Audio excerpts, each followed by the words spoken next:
안녕하세요. 착한 중고명품입니다. 자, 제가 오늘 준비한 컨텐츠는 이 명품 가방들이 왜 감가가 되는지 그 이유에 대해서 한번 알아볼까 합니다. 그럼 저와 함께 명품 감가 요인 알아보도록 하시죠.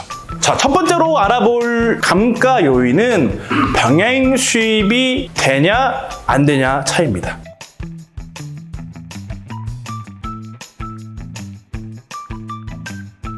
이 병행 수입이 되는 브랜드냐 안 되는 브랜드냐에 따라서 감가율이 높습니다. 자, 예를 들어서 A라는 브랜드에서 공식 업체에서 A라는 상품을 300만 원에 팔고 있으면은 병행 수입으로 들어온 A 브랜드의 A 동일한 A 상품이 백화점가 300만 원보다 더 저렴하게 뭐 예를 들어서 270만 원, 260만 원 이런 식으로 거래가 되고 있단 말이죠. 더군다나 이 병행 수입을 해오시는 분들이 개개인 한 명이 아니라 업체, 뭐 개인 포함해서 정말 많은 분들이 수입을 해오기 때문에 그 안에서도 치열한 경쟁이 일어나게 됩니다. 그래서 애초에 병행 수입으로 물건을 가져오는 순간부터 감가가 시작되는 건데 그 안에서 경쟁이 과열되니까 더 추가적인 감가가 발생하게 됩니다. 예를 들어서 병행 수입 업자분이 A라는 상품을 100개를 1000만 원의 금액을 가지고 수입을 했다가 가정합시다. 그런데 80개 가량을 파니까 원가, 경비 등등등에 다 회수하게 됩니다.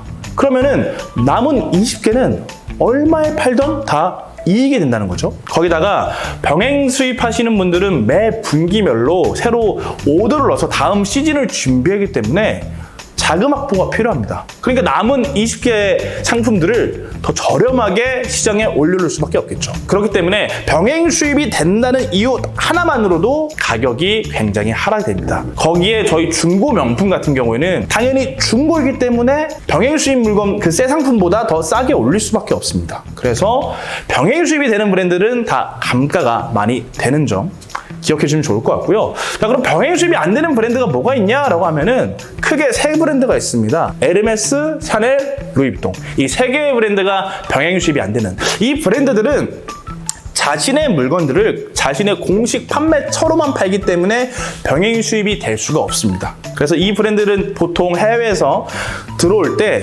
공식 업체가 아닌 다른 루트를 하자면은 보통 다 구매 대행 형식으로 들어와요. 근데 이 구매 대행 형식으로 들어오더라도 다 백화점 거보다 비싼 금액에 들어와서 판매가 됩니다. 그래서 이런 브랜드들은 가격 방어가 잘 되고 또 어떤 상품들은 프리미엄이 붙기도 합니다. 두 번째 감가 요소는 인기가 높은 적이 있었던 상품들 그리고 인기도가 낮은 상품입니다. 인기도가 낮은 상품은 당연히 감가율이 높을 거라고 예상이 되실 겁니다. 그만큼 인기가 없기 때문에 당연히 저렴한 가격에 판매가 될 수밖에 없겠죠. 자, 그런데 인기가 높았던 상품들이 왜 감가율이 높을까라고 생각하실 수도 있습니다. 자, 그거에 대해서 조금 더 얘기를 해드리면은 자, 제가 인기가 높은 상품이 아니라 인기가 높았던 상품이라고 말씀드렸습니다.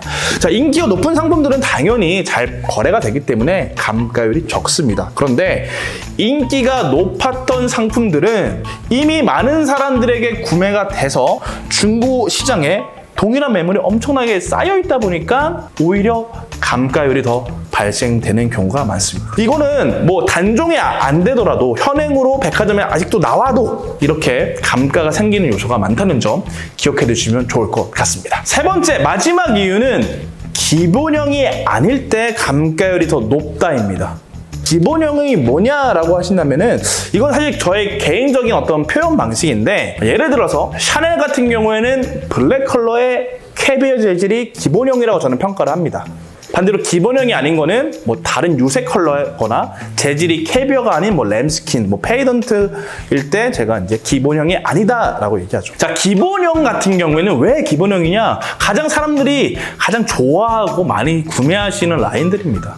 그만큼 인기도가 높은 라인이라고 할 수 있겠죠. 하지만 이 기본형에서 넘어간다면은 자연스럽게 인기도가 떨어져서 그만큼 감가율이 발생하기도 합니다. 루이비통으로 예시를 들자면은 루이비통에서 모노그램 패턴의 PVC 재질 상품들이 엔트리급 상품이다 보니까 백화점 내에서도 금액대가 제일 낮은 상품들에 포함되어 있습니다. 하지만 더 비싼 그리고 브랜드에서 홍보하는 뭐 카프신이나 뭐 에피 재질의 트위스트 같은 경우에는 훨씬 인기가 많고 브랜드에서 내세우는 모델이지만 오히려 중고 시장에 왔을 때는 이 모노그램 기본형보다 감가율이 월등히 높다는 점 기억해 주시면 좋을 것 같습니다. 네, 이렇게 가방이 어떤 요소들로 감가가 발생되는지에서 알아봤는데요. 내가 이 명품을 사고 나서 안 쓰는 것 같다. 이럴 때면 빠른 선택을 하셔서 남들에게 주던지 아니면 파시던지 이 선택을 하시는 걸 저는 추천을 드립니다.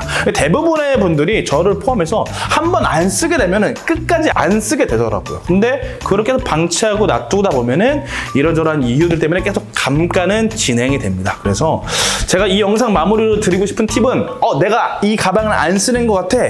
그러면은 바로 파셔라. 그게 아니라면은 뽕 뽑을 때까지 잘 쓰셔라. 이거고 파실 때는 저희 착한 중고명품에 맡겨주시면 정말 최고가로 매입해 드리도록 하겠습니다. 자, 이번 영상 여기서 마무리하도록 하겠고요. 다음 영상에 또 뵙도록 하겠습니다. 감사합니다.